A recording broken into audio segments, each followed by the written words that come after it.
Warga Baduy itu ada warga yang original. Dia guru bagi peradaban bangsa, guru ketahanan pangan, guru kerukunan, guru kelestarian alam, dan guru terbangunnya kesempurnaan antara hubungan manusia dengan alam. Untuk itu, saya mengucap terima kasih banyak orang yang bercerita tentang Baduy hari ini. Namun ada pesan yang saya berikan, agar narasi-narasi yang disampaikan pada publik adalah narasi yang isinya tentang kearifan warga Baduy yang harus menjadi contoh kita semua. Saya pesan tidak ada eksploitatif yang bersifat personal, apalagi hanya bercerita tentang kecantikan gadis-gadis Baduy. Saya ingin mereka tetap orji, tetap lestari, tetap menjadi guru kerukunan bagi kita. Semoga pesan ini menjadi pesan untuk kita semua, orang-orang yang mencintai warga Baduy. Biarkan warga Baduy tetap menjadi Baduy, karena mereka jauh lebih bahagia dibanding dengan kita. Benar ada penolakan dari rumah sakit. Saya secara khusus sudah memanggil kepala dinas. Mohon maaf, memang komunikasi yang terjadi karena warga Baduy ini mungkin bahasanya tidak ini, sehingga ada hambatan itu.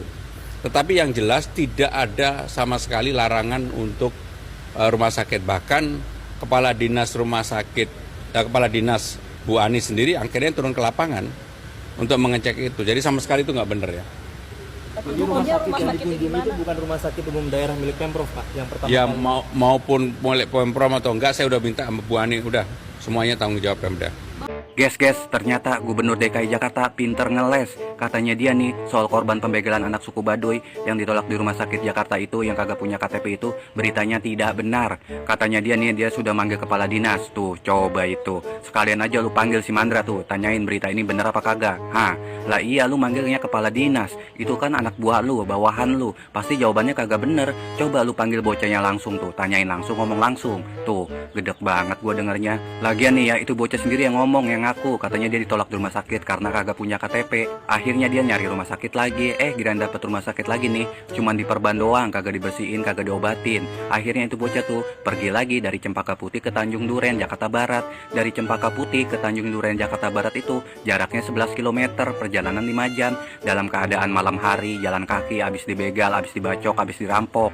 Tuh, coba itu, gimana kagak ngenes gua ngeliatnya. Ngedengar pernyataan Gubernur DKI Jakarta nih, bukannya ngakuin malah ngeles. Seakan-akan tuh belain rumah sakit, terus menyalahkan tuh bocah gara-gara terkendala bahasa lah atau apalah. Buset dah, bener-bener ya, kalau kejadian ini terjadi di Jawa Barat nih, rumah sakit kayak gini nih bakal abis dah pokoknya sama Gubernur Jawa Barat KDM Bapak Aing tuh, bakal ngamuk abis Bapak Aing KDM. Bener dah, apalagi korbannya suku Baduy. Tahu sendiri KDM sama suku Baduynya punya kedekatan emosional yang paling dalam. Tuh, tapi sayangnya ya, kejadiannya di Jakarta, gubernurnya aja begini nih, pinter ngeles, seakan-akan belain rumah sakit. Aduh, kasihan banget dah warga Jakarta punya pemimpin gubernur tuh kayak gini, cuman bisanya ngeles doang, terus mendengar menunggu laporan dari bawahan, kagak mau ngecek ke lapangan, kagak mau lihat faktanya, kenyataannya di lapangan kayak gimana.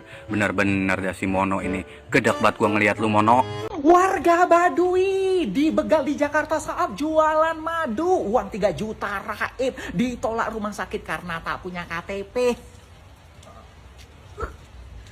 Ini ada 2 masalah yang harus dibereskan. Pertama, kok ada? Kok makin banyak begal-begal ini ya? Terus aparat penegak hukum itu, terutama kepolisian, kemana? Kok di kota-kota besar malah begal di mana-mana? Padahal ya, mohon maaf ini, sistem keamanan sekarang sudah mulai canggih. Di mana-mana ada CCTV, ya. Di mana-mana ada pos, di mana-mana ada polisi yang patroli. Begal kok nggak ada habis-habisnya ya? Kenapa ya? Ada yang tahu nggak nih? Kenapa begal itu nggak ada habis-habisnya di negeri ini? Di pedesaan, di perkotaan, di metropolitan, semua ada begal. Kenapa kok nggak ada habis-habisnya? Padahal petugas banyak. Kenapa yuk? Ada yang bisa jawab? Terus kedua, ini pemerintah masih belum bisa menyediakan kesehatan gratis untuk rakyatnya. Itu buktinya warga Baduy nggak ada KTP, nggak boleh berobat, ditolak. Ya Allah, Pak Presiden. ya, lebih baik semua orang Indonesia itu kalau ke dokter berobat itu gratis semuanya udah, daripada duitnya untuk koruptor. Ya, jangan hanya makan bergizi gratis saja, tapi kesehatan gratis, nggak usah syarat-syarat lah. Intinya wajahnya itu Indonesia udah, kan ketahuan tuh wajah Indonesia apa bukan. Kalau bule ya suruh bayar, tapi kalau orang Indonesia kelihatan wajahnya kayak saya, nggak mungkin ini Thailand ini. Nggak mungkin ini India, nggak mungkin ini Korea, nggak mungkin ini Arab, nggak mungkin. Ini wajah Jawa ini. Jadi kalau ke rumah sakit, andaikan wajah-wajah kayak gini, udah, oh orang Indonesia jelas, gratis sudah. Kalau KTP kayak gitu kasihan. Aduh, pemerintah ini gimana ya? Komen aja lah, kasihan ya. Assalamualaikum warahmatullahi wabarakatuh. Sampurasun, wilujeng sonten kasadayana. Innalillahi wa inna ilaihi raji'un. Turut berduka cita bagi warga Baduy yang menjadi korban pembegalan, tapi ketika beliau hendak ke rumah sakit untuk berobat ditolak oleh pihak rumah sakit. Duhai yang bekerja di rumah sakit, jangan hanya menggunakan mata kalian untuk melihat, tapi gunakanlah hati kalian. Dia datang mungkin dengan bahasa daerahnya, tetapi mata hati kalian seharusnya bisa melihat bagaimana kondisi tubuhnya. Jangankan mata hati, dengan mata zohir saja orang yang sedang mendapatkan kesulitan, orang yang sedang mendapatkan kesakitan, tentu kita bisa melihatnya. Apalagi dengan mata hati. Tidak harus ketika ada orang yang celaka di jalan, ketika kita tidak mengerti bahasanya, kemudian kita tidak menolong. Bukankah meskipun kita tidak tahu bahasanya, tidak tahu suku dan agamanya, tetapi ketika ada orang lain yang sedang dalam kesulitan, yang sedang kena musibah, bukankah kita wajib menolongnya? Apalagi ini sebuah lembaga yang bernama rumah sakit. Berbeda dengan Gubernur Jawa Barat yang memerintahkan lembaga rumah sakit agar menolong siapa saja yang datang untuk meminta tolong ke rumah sakit tersebut. Demikian, mohon maaf bila ada salah kata. Wabillahi taufiq wal hidayah. Wassalamualaikum warahmatullahi wabarakatuh. Sampurasun.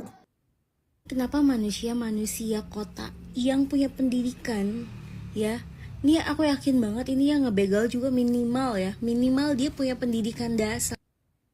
Gak malu gitu ya, ngebegal bocah yang jualan madu dengan tampilan, ini pasti orang Jakarta tuh tahu lah kalau yang kayak begini tuh udah pasti orang Baduy. Kalau kita lihat nih dari ikatan kepalanya tuh dia warna putih, berarti dia warga dari Baduy Dalam. Berarti kalau Baduy Dalam ya emang dia nggak punya KTP. Kalau Baduy Dalam itu ya ke kota udah pasti dia nggak boleh naik kendaraan, pasti dia jalan kaki yang butuh waktu tuh berhari-hari buat sampai Jakarta.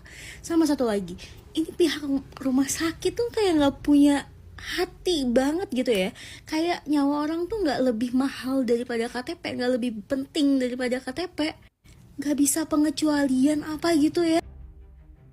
Aman ya, ternyata masih nggak aman. Walaupun kasus pembegalan anak Baduy yang terjadi di Jakarta sudah direspon oleh gubernur kita Pak Pramono.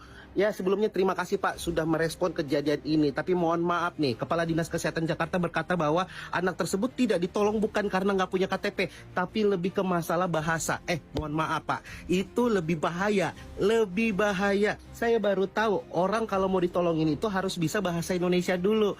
Yang setahu saya yang namanya nyawa itu tidak berkaitan dengan bisa bahasa Indonesia atau enggak.